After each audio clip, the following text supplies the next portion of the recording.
Irmãos, eu posso dizer a vocês que hoje eu me sinto impotente para passar a mensagem que o Senhor, entendo eu, nos deu para esta manhã.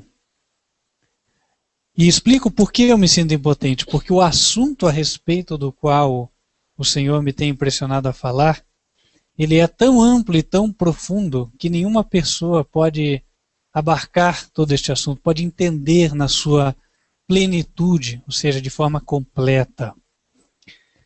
Para fazer um comparativo e ficar mais fácil de nós entendermos, é como se nós disséssemos a um mergulhador: você conhece o mar? Talvez numa primeira resposta assim rápida, de bate-pronto, se nós pudéssemos dizer assim, ele dissesse: eu conheço, sim, já mergulhei muitas vezes. Mas ao alguém insistir e dizer: você conhece o mar? E aí o mergulhador se dá conta de que a pergunta tem a ver com: você conhece todo o mar? Você conhece cada palmo do mar? Você sabe me explicar tudo o que existe dentro do mar? Você sabe mapear todo o mar? Então ele poderia dizer: não, eu só estou começando a aprender. E é justamente a respeito disso que eu me refiro. Convido vocês a abrirem a Bíblia em Efésios, capítulo 3. E a meditação começa no verso 14.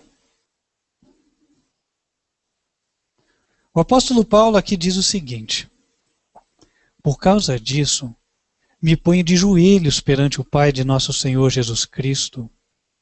Verso 17. Para que Cristo habite pela fé no vosso coração, a fim de, estando arraigados e fundados em amor,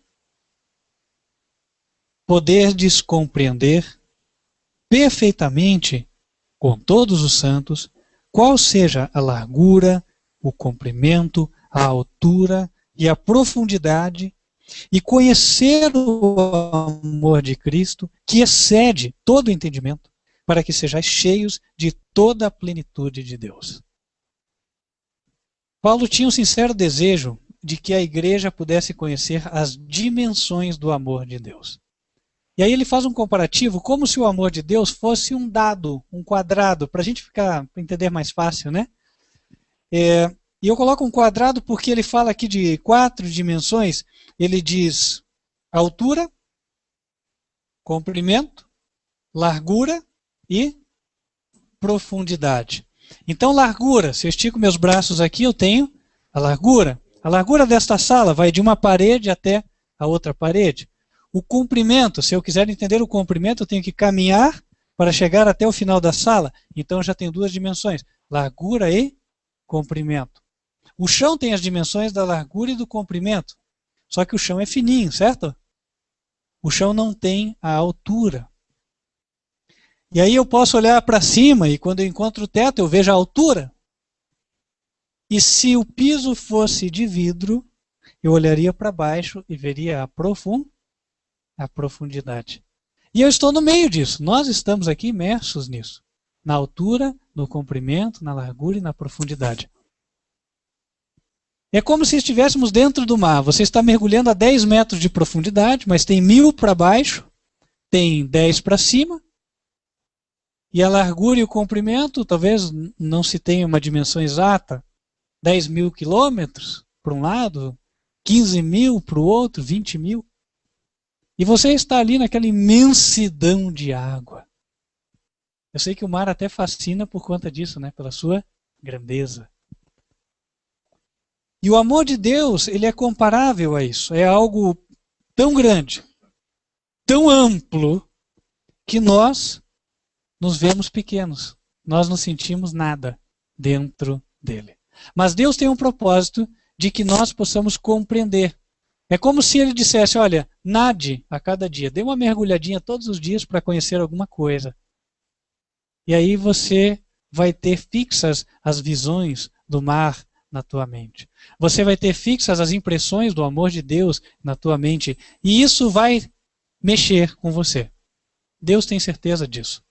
Por isso que por meio do apóstolo Paulo ele fala: olha, a igreja precisa compreender a largura, comprimento, altura e profundidade. E como é que se faz isso? Bom, no verso 19 a Bíblia diz: conhecer o amor de Cristo, que excede todo entendimento. Isso quer dizer que nós podemos meditar no amor de Cristo em todos os seus particulares e ainda assim nós não vamos alcançar tudo. O que nós vamos fazer hoje, longe de tentar esgotar o assunto, não será possível.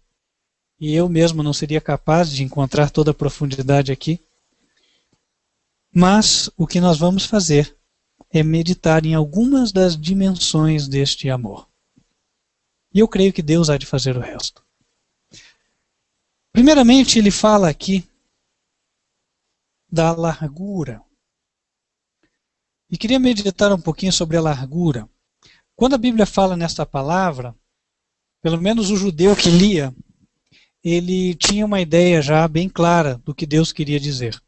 Eu convido vocês para abrirem em Apocalipse, capítulo 20, para nós podermos nos encaixar, nos alinhar com o pensamento do judeu da época e entender o que Deus estava transmitindo.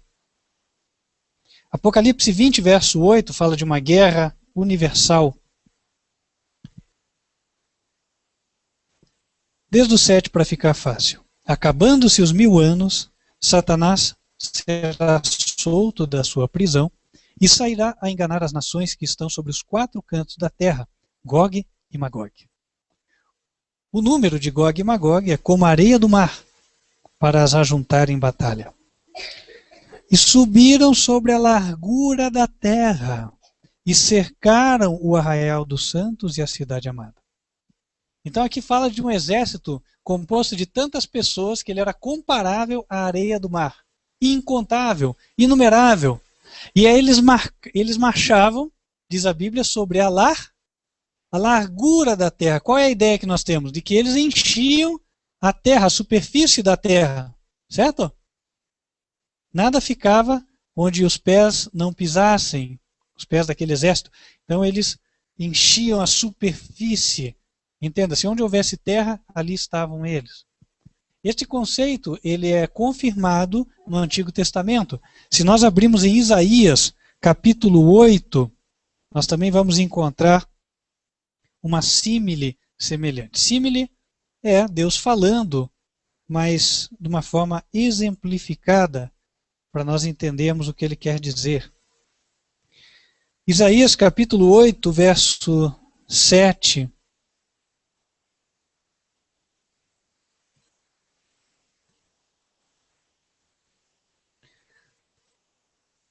Deus fala de que o povo sofreria a invasão da Assíria.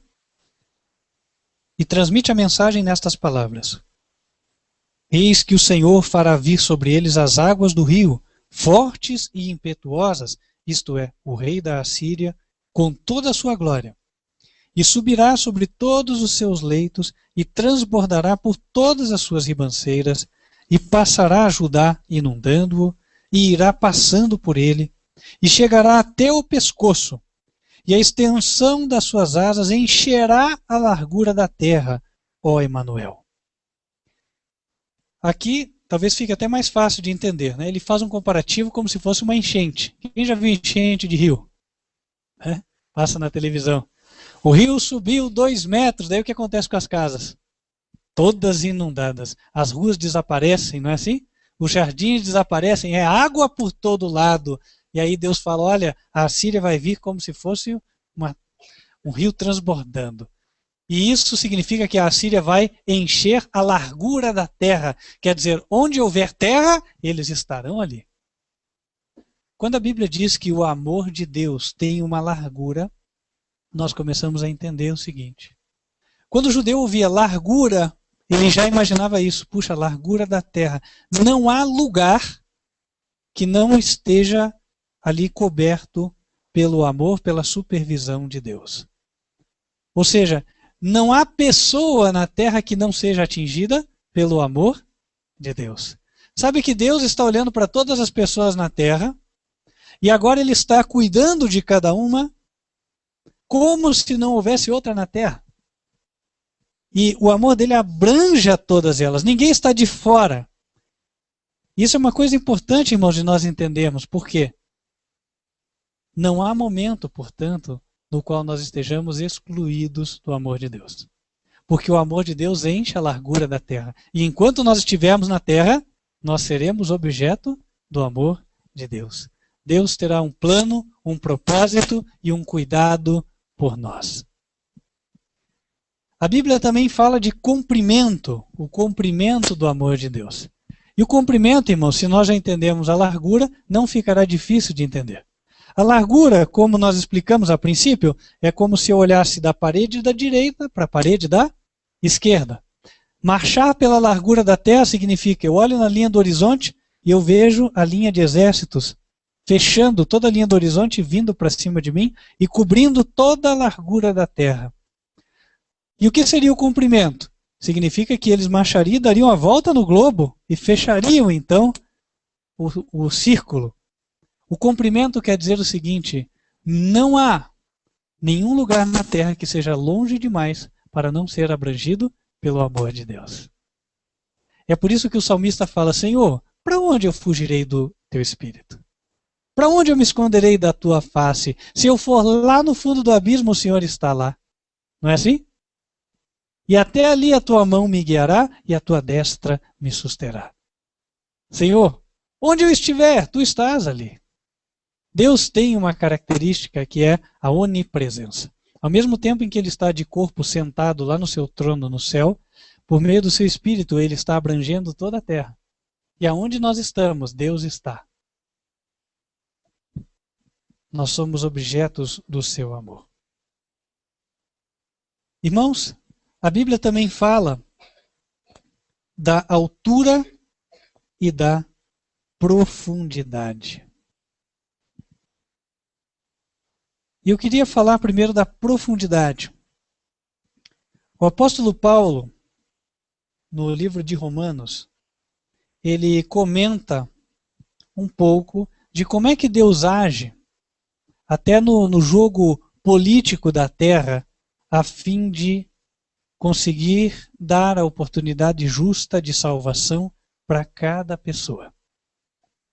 Em Romanos capítulo 11, ele começa a falar do fato de os judeus terem rejeitado a Jesus, de os gentios terem aceitado a Jesus, porém, Deus não ter esquecido os judeus.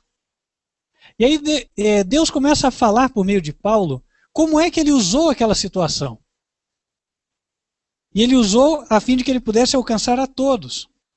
E é exatamente isso que nós queremos comentar, porque depois de falar disso, é que ele fala da dimensão da profundidade. Romanos 11, verso 25. Paulo está falando para aqueles que não são judeus.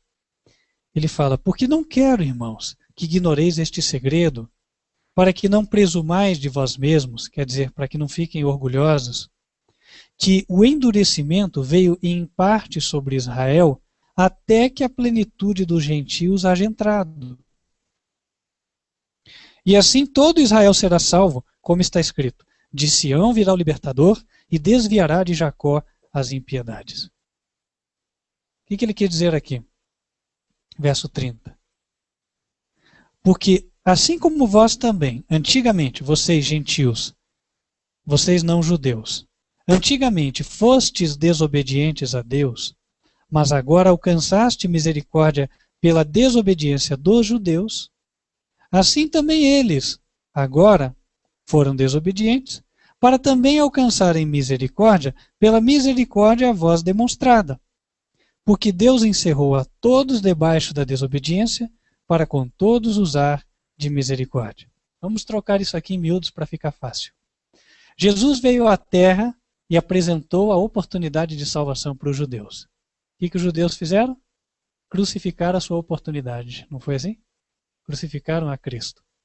Porque Jesus falou: eu sou o caminho, a verdade e a vida. Ninguém vem ao Pai, senão por mim. A oportunidade era Cristo. Quando crucificaram a Cristo, crucificaram a sua própria oportunidade.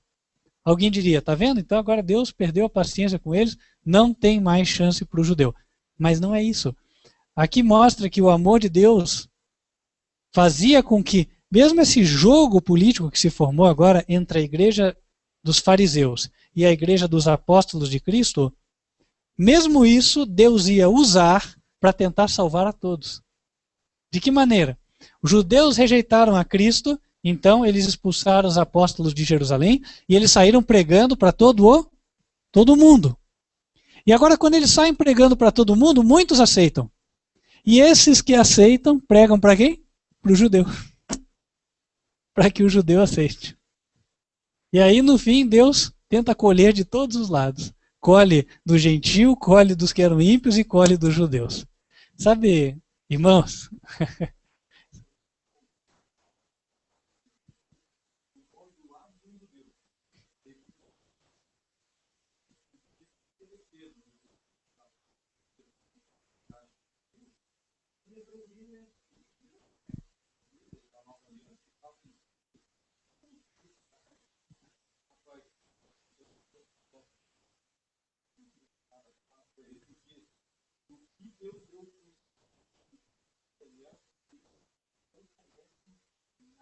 Ou seja, Deus estava usando o gentio para ensinar o judeu, não é verdade? Isso acontece. Então, irmãos, sabe, e esta história se repete tantas vezes. Isso pode se repetir até numa igreja, não é verdade? Então vem uma verdade, o pastor da igreja rejeita, a igreja rejeita, e aí quando ela é rejeitada, a pessoa sai daquela igreja, começa a pregar, prega para outro, e aquele outro que recebe prega para alguém daquela igreja. Deus faz e volta ali. Por quê, irmãos? Porque Deus quer salvar a todos. A profundidade do pensamento de Deus ninguém alcança. Então, no complicado jogo das relações humanas, Deus usa cada pessoa, Ele usa as relações das pessoas justamente para conseguir salvar a todos. Tem muitas coisas que nós não entendemos nas nossas vidas, mas nós devemos deixar apenas que Deus dirija. Devemos nos colocar na direção, na posição, devemos obedecer a Deus e deixar que Deus nos leve. Porque Deus nos leva por caminhos os quais nós não entendemos, porém Ele leva com um propósito. E lá na frente Ele salva mais almas. Então tudo que Deus espera de nós é fidelidade e obediência. Porque se nós formos fiéis e obedientes, Ele vai cumprir o propósito por meio de nós ou por meio de outros que nós evangelizamos. Entendem? E assim Deus faz. Não se consegue compreender ou alcançar a profundidade do pensamento de Deus. Mas uma coisa é certa e a Bíblia demonstra. Deus tem um pensamento profundo e Ele usa esse pensamento, esse propósito, para tentar salvar todas as pessoas. Paulo, quando meditou sobre isso e chegou a contemplar a sabedoria de Deus em conduzir as coisas para salvar a todos, no verso 33 ele exclama: ó profundidade das riquezas, tanto da sabedoria como da ciência de Deus. Quão insondáveis são os seus juízos e quão inescrutáveis os seus caminhos. Porque quem compreendeu o intento do Senhor? Ou quem foi o seu conselheiro? Ou quem lhe deu primeiro a ele para que lhe seja recompensado? Porque dele, por ele e para ele são todas as coisas. Glória, pois, a ele eternamente. Amém. Paulo simplesmente foi vencido na contemplação daquilo. Sabe quando você fica assim, boquiaberto, sem palavras? É justamente isso. É que Paulo era chamado de tagarela na Bíblia. Então, mesmo assim, ele se exprime, ele fala. Mas eu creio que na situação dele, muitos até ficariam assim, embasbacados, não saberiam o que dizer. Irmãos, nós não entendemos na plenitude a profundidade do pensamento de Deus, mas na medida em que nós estudamos a Bíblia, nós podemos ver como é que Ele dirige as coisas para salvar a todos. Do Gênesis ao Apocalipse, a Bíblia está repleta de histórias justamente para isso. Ora, Deus é o mesmo que disse que permitiu o povo de Israel ser levado em cativeiro, para que por este meio os povos pagãos viessem a conhecer do Evangelho. Não é verdade? Porque diz a Bíblia que aquela menina que estava ali na casa de Naamã, o Ciro, que era leproso, ela disse: olha, em Israel tem profeta. Vai lá em Israel, pede porque o Eliseu vai orar e você vai ser curada. Não é assim? Então, sabe, aquela menina que estava ali aparentemente, né, abandonada por Deus, porque longe do pai, longe da mãe, escrava. Podia pensar, mas poxa, Deus se esqueceu de mim? Mas Deus tinha um propósito. E por meio dela, a semente do evangelho entrou na casa do Ciro.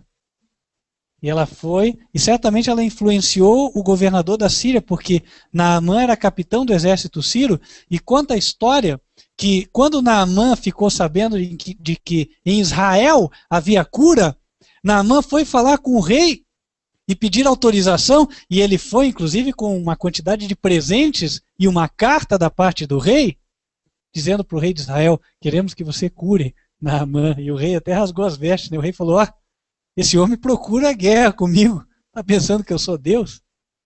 Pena, né? O rei de Israel não tinha fé, mas Eliseu falou, manda ele vir aqui, porque ele vai ver que tem profeta em Israel. Então, sabe, irmãos, Deus escreve certo por linhas que para nós são tortas. Mas ele sempre escreve certo e ele sempre salva aquele que abre o seu coração para ele. Finalmente, irmãos, a Bíblia fala que o amor de Deus, ele tem altura. E eu deixei esta última dimensão para nós explorarmos por uma razão a qual creio vocês vão compreender agora. Vamos abrir a Bíblia em Isaías, capítulo 55. É nesta dimensão, na altura, em que Deus se revela de modo mais pessoal a nós.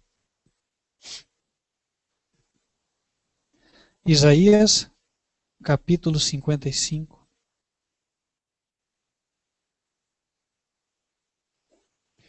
Este capítulo todo, na verdade, é uma promessa de bênção. É uma demonstração de que Deus é bom e misericordioso. Porque ele já começa dizendo no verso 1, ó vós todos os que tens sede, não é de água física, água espiritual. Vocês que têm sede de se sentirem amados por Deus, vocês que têm sede de sentirem paz de espírito, paz de coração, vocês que têm sede de estarem bem consigo mesmos, sabendo que estão procedendo corretamente, vocês que têm sede de justiça, vinde às águas, e vós que não tendes dinheiro, vinde, comprai, comei. Sim, vinde, comprai sem dinheiro e sem preço, vinho e leite. Por que gastais o dinheiro naquilo que não é pão? E o produto do vosso trabalho naquilo que não pode satisfazer? Ouvi-me atentamente e comei o que é bom, e a vossa alma se deleite com a gordura. Inclinai os ouvidos e vinde a mim. Ouvi, e a vossa alma viverá. Porque convosco farei um concerto perpétuo, dando-vos as firmes beneficências de Davi. E aí ele avança, no verso 6 ele diz, buscai ao Senhor enquanto se pode achar, invocai-o enquanto está perto. Onde Deus está, irmãos? Onde Deus está? Gostaria de ver a igreja repetindo, porque quando nós falamos, isso tem um efeito sobre nós. Onde Deus está? Perto. Ele não está longe. Então ele fala, invoquem, porque eu estou perto. Eu não estou longe, então invoquem. Deixe o ímpio o seu caminho, e o homem maligno os seus pensamentos, e se converta ao Senhor, que se compadecerá dele. Torne para o nosso Deus, porque grandioso é em perdoar. Porque os meus pensamentos não são os vossos pensamentos, nem os vossos caminhos os meus caminhos, diz o Senhor. Porque assim como os céus são mais altos do que a terra, assim são os meus caminhos mais altos do que os vossos caminhos, e os meus pensamentos mais altos do que os vossos pensamentos. Porque assim como descem a chuva e a neve dos céus e para lá não tornam, mas regam a terra e fazem produzir e brotar e dar semente ao semeador e pão ao que come, assim será a palavra que sair da minha boca. Ela não voltará para mim vazia. Antes fará o que me apraz e prosperará naquilo para que a enviei. Porque com alegria saireis e em paz sereis guiados. Os montes e os outeiros exclamarão de prazer perante a vossa face. E todas as árvores do campo baterão palmas. Em lugar do espinheiro crescerá a faia, e em lugar da sarça crescerá a murta. Isso será para o Senhor por nome, por sinal eterno que nunca se apagará. Deus primeiramente começa a estender a sua mão para nós e falar, olha, veja que eu não estou longe de você, eu estou perto. E note que quando Deus fala isso, Ele não está dizendo assim, ó, eu estou perto se você é bom. Se você procede corretamente, eu estou perto, senão eu estou bem longe. Não é isso que Ele diz. O que Ele diz? Eu estou perto. Ele não está perto se nós fazemos o certo, ou se nós vamos nos lugares certos. Não, Ele diz que Ele está perto, ponto. Então, independente de como esteja a sua vida, de como esteja a sua realidade, o seu ambiente, do que você pense ou creia, Deus está perto de você. Esta é uma realidade. E aí ele fala assim, olha, deixe o ímpio o seu caminho, o homem maligno os seus pensamentos e se converta ao Senhor, porque o Senhor é grande em perdoar. O Senhor se compadece, o Senhor é bom. E olha, os pensamentos, diz Deus, que eu tenho a teu respeito, eles são tão altos que você nem consegue imaginar. Assim como os céus são mais altos do que a terra, assim é a altura do meu pensamento e do meu amor por você. Sabe, pense na melhor coisa que poderia acontecer na tua vida. Pois Deus fala, você está pensando só na altura do piso. Eu estou pensando na altura do céu para você. Entende? Ou seja, se entrega na minha mão que eu vou resolver os teus problemas. Se ponha na minha mão que eu vou fazer você feliz. Apenas confie em mim, vai dar certo. E aí Deus fala assim, prova disso é que a chuva, a neve dos céus, elas descem, elas regam a terra. Sabe, né? Quando cai a chuva, a terra fica molhada, que nessa semana. Aí você fica esperando um solzinho para dar uma secada. E aí quando seca, acontece que uma parte vaporiza e sobe, e a outra parte ela desce e vai lá para o lençol freático e dá água para o poço, né? Etc. Ou seja, cumpre-se o propósito de Deus. E aí faz com que a terra fique fértil e as plantas brotam. Eu estava falando com um agricultor ontem, e ele falando sobre isso, olha, está chovendo muito agora, na época que for para plantar o feijão vai dar estiagem. Aí ele falou, e eu falei, mas então você não vai plantar? Não, tem que plantar, né? Plantar e confiar em Deus, né? Eu falei, é verdade, a tua profissão é uma profissão que exige fé, porque quando você planta, agora é só Deus para mandar a chuva e o sol no tempo certo, a fim de que você vá colher alguma coisa, senão você vai ficar no prejuízo, certo? Então, o propósito de Deus se cumpre quando chove e as plantinhas elas levantam, e aí você tem o feijão para comprar a menos de R$ 5 o quilo lá no supermercado. Agora, quando dá estiagem, ele sobe. Não é assim? E aí, irmãos, Deus fala, olha, o meu propósito se cumpre. Então a palavra que sair da minha boca, ela não vai voltar vazia. O que eu falar vai se cumprir. E se eu falar uma bênção para você, a bênção vai se cumprir. E se eu falar uma promessa para você, o dia da promessa vai chegar. Eu vou cumprir a minha palavra na tua vida. Tão certo como a chuva cai e faz a terra brotar, tão certo como a neve cai, então você também terá o cumprimento da bênção. E ele fala, olha, verso 12, você vai ficar muito feliz com o que eu vou fazer na tua vida. Você vai sair em paz, ou eu vou te guiar em paz. E aqui diz que os montes e os outeiros exclamarão de prazer perante a vossa face. Claro que essa linguagem é simbólica, né? Monte não fala, nem outeiro. Outeiro é um monte mais baixinho, tá? Eu moro num outeiro, que é um morrinho, mas não é um morro assim daqueles bem inclinados, é um morro assim bem suave, né? Talvez você more também. E existe o monte mesmo, né? Que é aquele mais inclinado. Muitos gostam de ir no Anhangava. Aqui diz que os montes e os outeiros exclamarão de prazer. Deus faz um comparativo que o povo de Israel entendia bem. Monte era comparável a pessoas com o eu exaltado, eu elevado, porque o monte ele é elevado, enquanto a planície eram aquelas pessoas que tinham o eu não exaltado, os humildes. Então, quando Deus fala da pregação do evangelho em Isaías, ele fala assim, que todo o monte será aplainado. Quer dizer o quê? Que o orgulho do homem vai ser abatido ou retirado pelo poder de Deus.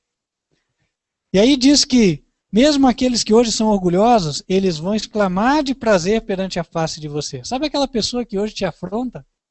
Aquela pessoa que hoje se levanta e endurece com você, ela faz o que é errado? Ou aquela pessoa que não baixa a guarda, que não muda de opinião mesmo vendo que está errada? Então, Deus diz que ele tem um jeito de resolver isso aí. E ele vai resolver. E aqui diz que todas as árvores do campo baterão palmas. A árvore do campo, ela é comparável a pessoas. Porque a Bíblia diz em Salmos número 1, que aquele homem que não se assenta na roda dos escarnecedores, ele será como a água plantada junto à corrente, como a árvore, digo, plantada junto à corrente de águas, que dá o seu fruto na sua estação. Isso quer dizer que as pessoas vão bater palmas. É uma outra forma de Deus falar o seguinte: se você andar no meu caminho, as pessoas vão olhar para você e falar, olha, aquele lá, pessoa sábia, pessoa entendida, vão bater palmas. Entende? É como se diz no popular, vou tirar o chapéu. Daniel e seus amigos resolveram obedecer a Deus. E quando fizeram a prova do seu vestibular, foi visto que eles eram 10 vezes mais capazes do que os outros. Não tinha curso onde eles não pudessem entrar. Medicina, direito, odontologia, qualquer curso, eles entravam. Por quê? Porque eles honraram a Deus e Deus os honrou. Deus disse, aqueles que me honram, eu honrarei. E aí no verso 13, ele também fala do que vai acontecer na nossa vida e na igreja. Em lugar do espinheiro crescerá a faia. Alguém sabe me dizer a diferença entre estas duas plantas? Espinheiro e a faia? Uma tem espinhos, a outra não tem. E o espinho na Bíblia é símbolo de pecado.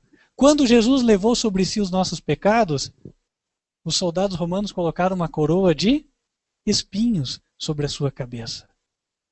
E isso era símbolo de que ele estava levando os nossos pecados.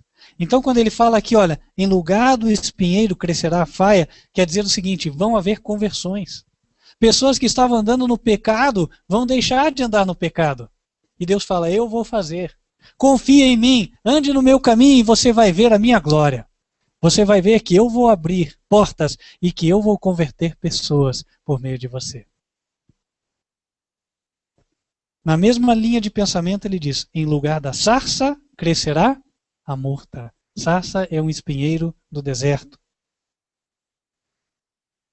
Isso quer dizer que, sabe, Deus vai fazer com que pessoas se convertam. Aquele que era drogado não vai mais ser. Aquele que era viciado não vai mais ser viciado. Aquele que era mau vai ser bom. Aquele que era egoísta vai ser abnegado. E assim por diante. E ele diz, isso será para o Senhor por nome, por sinal eterno, que nunca se apagará. O propósito de Deus é isso, irmãos. O propósito de Deus é ter na terra um conjunto de pessoas, uma igreja de pessoas convertidas. Uma igreja de pessoas que andem na justiça. Uma igreja de pessoas que se libertem dos vícios. Uma igreja de pessoas que andem fazendo o que é justo, o que é certo. E ele diz, os meus pensamentos são muito mais altos do que os teus. Talvez tudo que você pensou na tua vida fosse melhorar um pouquinho para ser socialmente aceitável. Mas Deus fala, eu pensei para você perfeição. Quem deseja que o plano de Deus seja cumprido na sua vida? Deixe-me ver as mãos. Glória a Deus. Amém. Deus vai cumprir o plano dele na tua vida. Por quê? Porque Deus é bom. Nunca se esqueça disso. Leve isso para a tua vida sempre. Deus é bom. Né? E se Deus é bom, Ele é bom para todos. Ele não faz acepção de pessoas. Irmãos, vamos orar agora então. Vamos pedir a Deus que cumpra este propósito nas nossas vidas. Mas antes de orar, eu queria deixar uma última admoestação, isso quer dizer um último conselho para a igreja. Assim como Paulo orou pela igreja no passado, para que eles buscassem conhecer as dimensões do amor de Deus, que nós também possamos fazer. Que nós possamos todos os dias abrir a Bíblia e conhecer as dimensões do amor de Deus estudando esta palavra. Porque ao conhecer, Deus vai nos transformar. E queria deixar um último verso para vocês, para que vocês entendam o que vai acontecer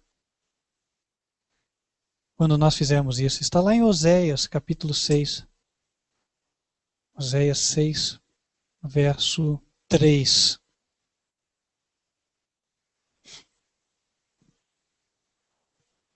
Diz assim: conheçamos e prossigamos em conhecer o Senhor. Como a alva será a sua saída, e ele a nós virá como a chuva serôdia que rega a terra. Para o agricultor isso era muito claro. Ou seja, Deus vai vir, vai dar bênçãos e vão crescer as plantas. Espiritualmente isso quer dizer, prossigamos em conhecer o Senhor e Deus vai transformar a nossa vida. A planta de uma nova vida vai crescer dentro de nós. Ela vai brotar e ela vai produzir frutos de justiça. Isso quer dizer, nós vamos fazer o que é bom e nós vamos aborrecer o que é mal. Amém? Amém. Que isso se cumpra nas nossas vidas. Vamos orar?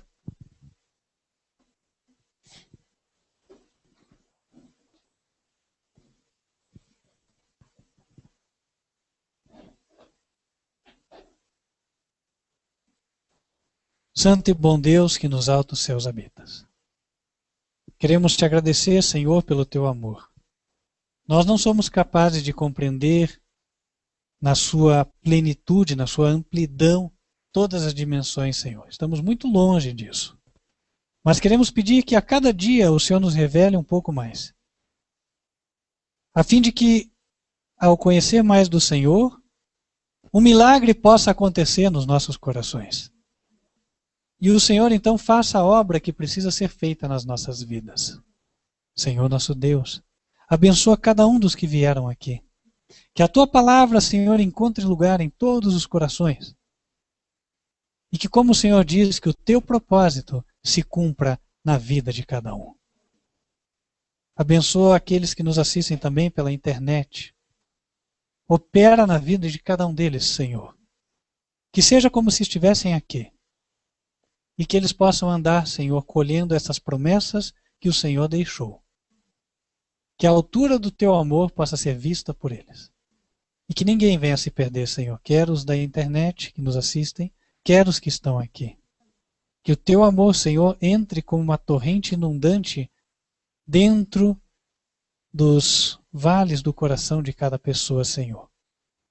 E que como águas de rio possa encher, possa tomar todos os espaços. E o Senhor possa ter em todos nós os seus filhos.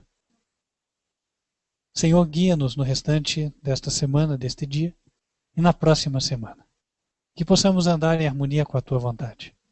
E se for da tua vontade, Senhor, traga-nos de volta aqui, às quartas-feiras, aos sábados, para que possamos louvar o teu nome e para que possamos reabastecer a nossa bateria espiritual. Rogamos estas bênçãos em nome de Cristo Jesus. Amém. Amém. Irmãos, vocês que nos assistem pela internet, estamos chegando ao final de mais um culto e queremos estender o convite para que você possa seguir assistindo os sermões, sendo que as transmissões serão feitas sempre pelo site www.advertenciafinal.com.br. As transmissões se iniciam quartas-feiras a partir de 8h20 da noite, horário de Brasília, ou então aos sábados a partir de 10h30. Você sempre será muito bem-vindo. E queremos nos despedir de você, mas não sem antes invocar a bênção do Senhor. Que o Senhor te abençoe e te guarde. Que o Senhor faça resplandecer o seu rosto sobre ti e de ti tenha misericórdia. Que o Senhor levante sobre ti o seu rosto e te dê a paz. Amém. Amém.